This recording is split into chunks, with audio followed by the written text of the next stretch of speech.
Mes amis, c'est quoi qu'on doit demander à Hachem? D'abord, de se rapprocher du tzaddik Behemet. Mais moi, je me suis dit aujourd'hui, quand j'ai prié à Hachem, je veux me rapprocher du tzaddik. Et en plein milieu que j'ai dit ça, je me suis dit,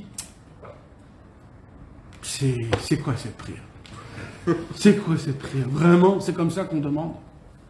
En vérité, il faut se dire, ok, je veux me rapprocher du tzaddik, alors Hachem me dit, ok, continue ta prière. Alors c'est quoi? Comment je fais, Hachem? Comment je fais pour me rapprocher du tzaddik? Comment? Alors, il faut que je trouve en moi-même une possibilité, il faut que je la trouve. Ça ne suffit pas de dire et de partir. Il faut, Hachem, il dit, ok, montre-moi jusqu'où tu vas aller. Alors quoi? Ça serait quoi, par exemple, de me rapprocher plus du tzaddik et d'Akadosh Baruch Hu? Ça serait quoi, par exemple? C'est de prendre, par exemple, un livre que je n'ai pas l'habitude ou que ça fait longtemps que je ne l'ai pas lu, ou, par exemple, je donne un exemple, un livre, et je me dis, tous les jours, je lis une feuille. Ça prend combien de temps de lire une feuille? Ou un paragraphe. Ça prend combien de temps, mes amis? 5 minutes, 6 minutes. Voilà. Que je comprends pas, que j'ai. Voilà, je fais mon pas. C'est possible. Je peux le faire. D'abord, il faut voir si je peux le faire. Est-ce que je peux le faire? Quand je dis je peux le faire, il ne faut pas que je sois dur avec moi-même. Bien sûr, je peux le faire. Il faut voir réellement. Si toute la journée, tu es sur TikTok, tu ne peux pas le faire. Parce que tu es toute la journée sur TikTok. Alors, trouve-toi un moment où tu peux le faire vraiment, réellement, sans que ça soit un poids. Quand tu peux le faire? Quand? Avant de dormir ou après les téphilines?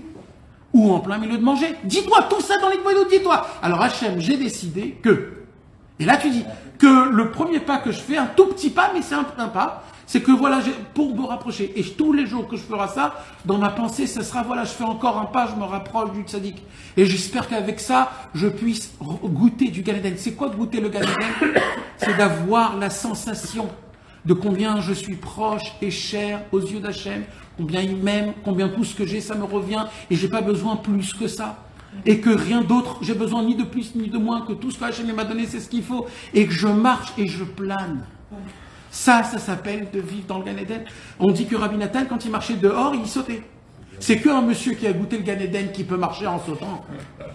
Mais oui, mes amis. Rabbi Israël Cordonneur, on l'appelait Rabbi Israël Tchok. C'est quoi Rabbi Israël Tchok? Le rigoleur. Rabbi Israël Cordonneur, il était le pauvre. Il avait 7 enfants, les 7 sont morts, les gars. Les 7 sont morts. Les 7 sont morts. Il est mort sans enfants. Et Rabbi Israël Cordonneur, quelques heures avant de mourir, il a attrapé sa barbe et ses péotes, il a chanté, il a dansé, il a dit, vous croyez que j'ai peur de monter dans le ciel? J'ai pas peur, j'ai une barbe et des péotes. Il se contentait du plus petit. Il était content des... Rabbi Israël Cordonneur pouvait faire descendre Rabbeinu.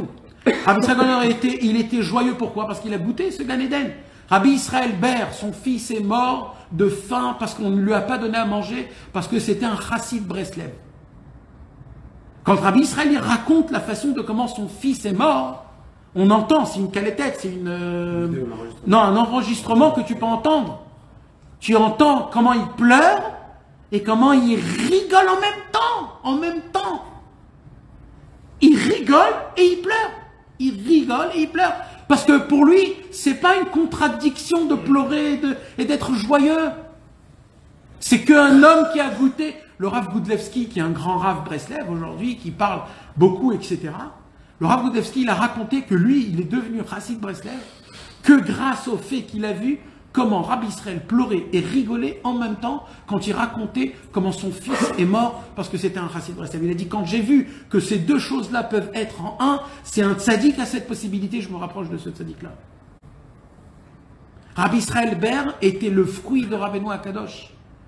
Il a reçu la lettre directement où Rabbeinu, il lui a dit, c'est sur toi que j'ai dit, mon feu brûlera jusqu'à la venue. De quel feu on parle? Esh dat lamo, le feu qu'il y a dans la Torah, mes amis. Ce feu de bonté, de tov, de chesed. Que quand on dit na'anach, nachmanachman, il dit Rabbi Israël, qu'est-ce qui se passe? On s'inclut dans toute la Torah, on s'inclut dans tous les tzadikim, on s'inclut dans toutes les mitzvot, on s'inclut dans le mont Sinaï, dans Moshe Rabbeinu. Mais Rabbi Israël, tu ne crois pas que tu exagères un petit peu là? Quoi, juste en disant nanar? Et oui, maintenant d'après ce soir, on comprend pourquoi. Parce que le nanar, c'est quoi? Le nanar, c'est le nom du tzaddik. Dans le nom du tzaddik, il y a le consentement de ce qu'il y a. Donc dans le nom Nachman, il y a tout ce que Rabbeinu il a fait dans toute sa vie. Et c'est quoi le tzaddik? On a dit c'est le tzaddik général, c'est le jardinier céleste, que c'est lui qui créait les âmes du Ham Israël. C'est lui qui crée les âmes du Ham Israël. C'est normal que c'est lui le tzaddik général. C'est le seul Rosh Béné Israël. Rachet Tevot, Rabbi. Pourquoi c'est le seul? Parce que, comme il a dit, c'est qui a créé les âmes dans le jardin? C'est qui crée les âmes dans le jardin? C'est pas Hachem. C'est Hachem qui a donné au tzaddik de faire ce travail. De créer les âmes dans le jardin. Il les a créées en premier temps. Donc, obligatoire, on a un lien qui est directement. C'est pour ça qu'il nous parle. C'est pour ça qu'il a une possibilité de nous aider. Il ne nous dit pas parce qu'il est fort, parce qu'il a de la gava. Il nous dit parce que venez prendre ce que j'ai à vous donner. J'en ai tellement à vous donner. C'est que à travers moi qu'on pourra avoir la émouna dans Hachem, de croire dans Hachem avec la simcha. Tout ça, il faut demander à Kadosh Baruch Hu. Et tout ça, ce sont des raisons pour lesquelles on doit se rapprocher de Rabbi Nachman. Donc il faudrait demander ce soir, Bezrat Hachem, chacun dans son lit, ou chacun là où il veut, mais de demander de se rapprocher de Rabbeinu. C'est pas juste je veux me rapprocher de Rabbeinu Hachem. C'est que Béhémet, je ne peux pas vivre sans ça. Parce que prenez toutes les galères que vous avez dans votre vie, prenez-les tous. Hein. Tous. C'est pas parce que vous n'avez pas fait Shabbat, c'est pas parce que vous avez fait des conneries dans le Brit, etc. C'est pas à cause de tout ça. C'est à cause que d'une seule chose. C'est parce qu'on ne se rapproche pas du tzaddik. Et si on ne se rapproche pas du tzaddik, on ne peut pas être des bons juifs. C'est très dur d'appliquer Torah ou mitzvot sans le tzaddik. C'est pour ça qu'Hachem, il a donné la Torah à qui? Au tzaddik, à Moshe Rabbeinu. Il aurait pu donner la Torah à Hachem, au Béné Israël tout de suite. Non, il a dit, je vais te donner à toi, Moshe. C'est toi, Moshe, qui va apprendre au peuple juif. Donc on est obligé de s'attacher au tzaddik. De la même neshama de Moshe Rabbeinu.